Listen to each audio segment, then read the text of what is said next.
I hope you had a chance to catch our Christmas special over the holidays. One of our guests was Augusta's favorite Broadway performer, our own Russell Joel Brown. We had to edit the interview for time purposes on that show, but today we're sharing with you my entire chat with Russell on childhood dreams, career choices, and coming home. Russell has traveled for many years, close to 12 years, with the traveling Lion King. The show continues to run out in San Francisco at the Orpheum Theater, and so they're working this week, but I took the week off so that I could be at home. So you have just gotten to travel all over the world with this show. I have. It's an incredible blessing. I mean, the show is so big. I mean, it's been seen by over 80 million people on stage, I mean, you know, over the last 20 years almost. But I've been to Mexico, I've been all over Canada, I've been to Taiwan with the show, and then of course all over the US. And so it's been an incredible journey. You know, the really fun thing too to watch is like when Lion King has been in Atlanta, when I have Facebook connections that are with you and people will post, I'm going to see Russell Joel Brown and Lion King. They're all so excited because they know they'll get to see you and maybe have a quick visit with you. Yes, Does that just thrill you when you know people in the audience? It's thrilling. And you know, I perform 8 times a week, every week of every year, and I'm almost always in places where I don't know anyone.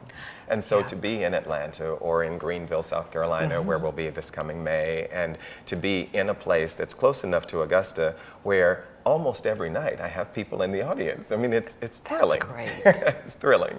So Atlanta was a really great stay. I mean, we had someone in the audience almost every night because not only did I grow up in Augusta and I'm from here, but I also went to school in Atlanta at Morehouse. And so I had my Morehouse people there, had my Augusta people there, had my family and whatever. It was amazing. Big fan base for RJB yes. in Atlanta. You know, you were explaining to me that immediately after college, you didn't go right into performing, that you were on a corporate track. Yes, I was. And I had no idea that I would end up in theater, but my entire life has been pointing to me to the theater. And I mean, I studied ballet with the Colton Ballet Company, which was Augusta Ballet School at the time. And I was taking piano lessons growing up. I was taking bass guitar lessons. I was singing in the choir at Good Shepherd Episcopal, and I was singing in the choir at St. Mary's Episcopal. And I mean, I was singing and dancing and acting. I worked with the Augusta Players. But the entire time I was like, I'm going to be a doctor like my father. I'm going to be a doctor like my father. And it's like, well, sir, you're doing everything that doctors don't really do. You're doing everything to say to go into the theater. So anyway, when I graduated college, I went into corporate America and I worked for Hyatt Hotels for 3 years. But then I decided, well, this is ridiculous. I mean, you're working so hard for not very much money. You could be an actor. That's a great line. So I moved to New York and I started working right away. I mean, I got my equity card in 2 weeks and then I was off to the races. What are some of the shows you've been in? Well, my first show that I did was 67 years ago. Now get this, Jenny. I'm an actor. I'm getting my equity card with this show, but there are 5 actors in a van. And the set is in the back of the van. We're going to leave New York City at 6 o'clock in the morning, drive out to New Jersey to a school, unload the set it up, do the show, break the set down, put it back in the van, go to the second school. Oh my gosh. And do another school in the afternoon. Do that whole process again, and then go back to New York and be back in New York by 2 p.m. Oh my gosh. And that's I did crazy. that for like 3 years. Oh, wow. Until I got my first Broadway show, which was Smokey Joe's Cafe.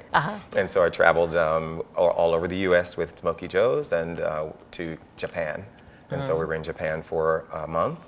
And then I came back home and I did some off-Broadway shows. Time in the Wind was one of them, and I got my first New York Times review for that, so I was very excited. And then I came back and did The Scarlet Pimpernel. I toured all over the U.S. with that, and then I got Lion King.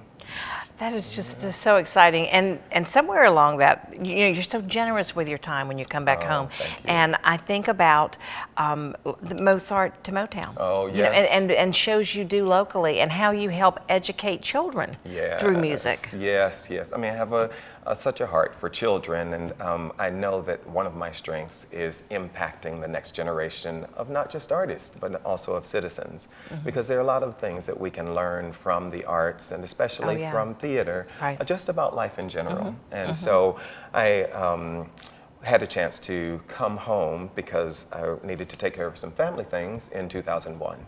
And not too much was happening with my career at the time, and so I moved home, and I ended up doing this production of Mozart to Motown.